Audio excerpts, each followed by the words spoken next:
कांदा टमाटर न वापरता भरपूर अशा भाज्या ज्या इतक्या टेस्टी आणि चवदार बनतात. तर आज मी तुम्हाला ना तशीच भाजी बनवून दाखवणार आहे, आलू बीनची, म्हणजे फरसबी आणि बटाट्याची. तर इकडे बघू शकता इतकी छान मस्त अशी ही भाजी तयार होते. सकाळच्या घाईमध्ये तुम्ही ह्यांना खूप कमी वेळामध्ये तयार करू शकता आणि खायला मात्र खूप टेस्टी आहे. कुठलाही कुटाणा न करता, कुठलाही वाटण न करता अगदी सिंपल पद्धतीने आलू बीनची ही भाजी नक्की ट्राय करून बघा. चला बघून घेऊया याला बनवायची कृती. इकडं मी ह्या बीन्सच्या शेंगा सगळीकडे आपल्या भाजीवाल्याकडे भेटतात बघा. हे खूप हेल्दी आहेत हा. कधीमधी ही भाजीसुद्धा खाल्ली पाहिजे. तर आलू बीनची भाजी खूप छान लागते. ह्या निवडून स्वच्छ धुवून घेतल्यात. असे तुकडे केले 2-3 आकाराचे, असे बारीक नाही करायचे.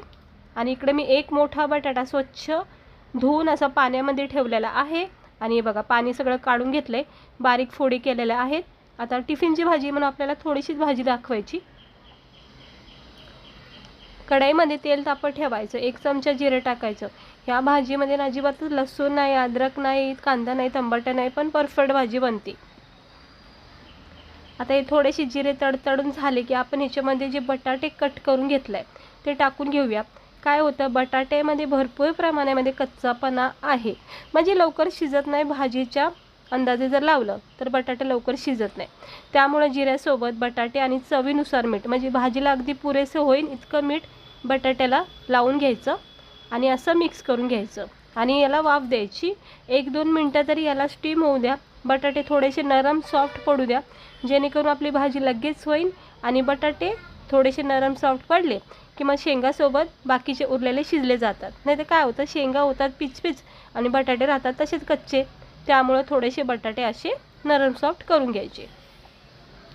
हे बघा आता जरा चांगल्या प्रकारे बटाटे हे नरम सॉफ्ट झालेत. बस आता आपण ह्या स्टेजवर ना थोडेसे आपण मसाले टाकून घेऊया. हे बघा नरम असे झालेले आहेत. बस उरलेला सगळा कच्चापणा बटाट्याचा भाजीसोबत शिजला जाईल. त्यामुळं सुरुवातीला थोडंसं असं शिजून घ्या. आता याच्यामध्ये मी थोडेसे मसाले टाकते. ही भाजी अशाच सिंपल पद्धतीने बनली जाते.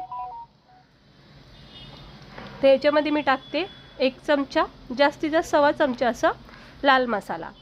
अंदाजे तुम्ही कमी जास्त करू शकता. तर 1.25 चमचा मी लाल मसाला टाकला आहे. अर्धा चमचा गरम मसाला टाकला आहे. अर्धा चमचा धना पावडर टाकला आहे. आणि अर्धा चमचा आता मी टाकते इथे हळद. आता मीठ आपण सुरुवातीलाच बटाट्यासोबत टाकलेलं आहे, त्यामुळे मीठ अजिबात टाकायचं नाही. आता हे सगळे मसाले बटाट्याला चोळून घ्यायचे, म्हणजे मिक्स करून घ्यायचे. ह्या सगळ्या मसाल्याची कोटिंग बटाट्याला लागली पाहिजे. महत्त्वाचं म्हणजे काय होतं, बटाट्याला प्रत्येक घासामध्ये बटाट्याला जो मसाल्याचा फ्लेवर येतो एकदम भारी लागतो. त्यामुळं ना बटाट्याला हे सगळे मसाल्याची कोटिंग लागली पाहिजे, कवर झाले पाहिजे मसाला.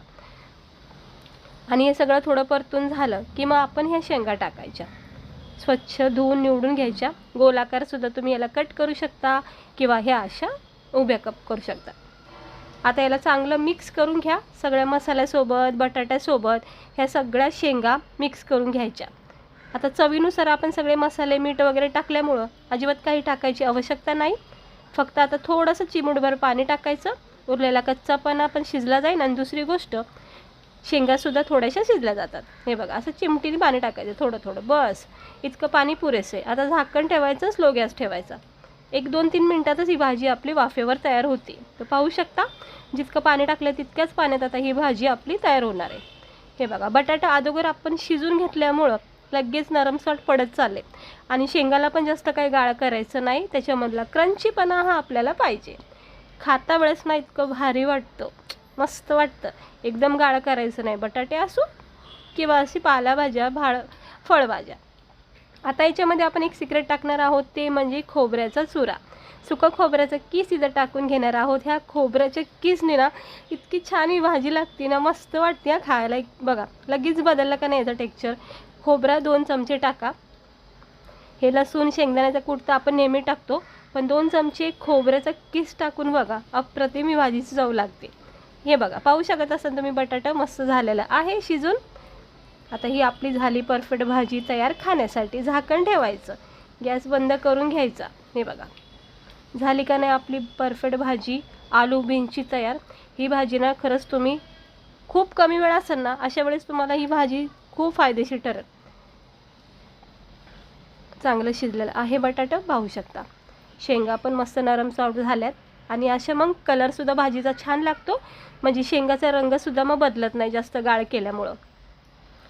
हे बघा किती छान आपली सुंदर अशी ही हॉटेलमध्ये भेटते अशी ही आलू बीनची भाजी तयार झाली का नाही.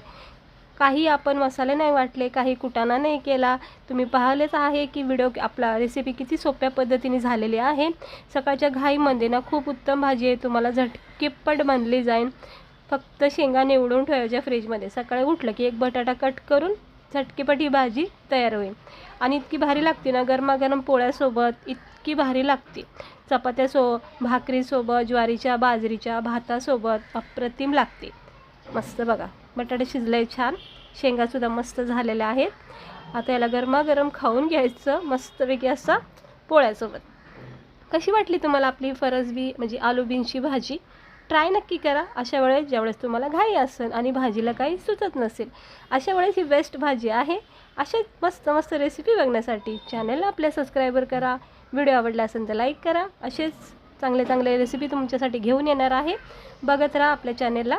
चला भेटते मी तुम्हाला पुढच्या व्हिडिओमध्ये एका नवीन रेसिपी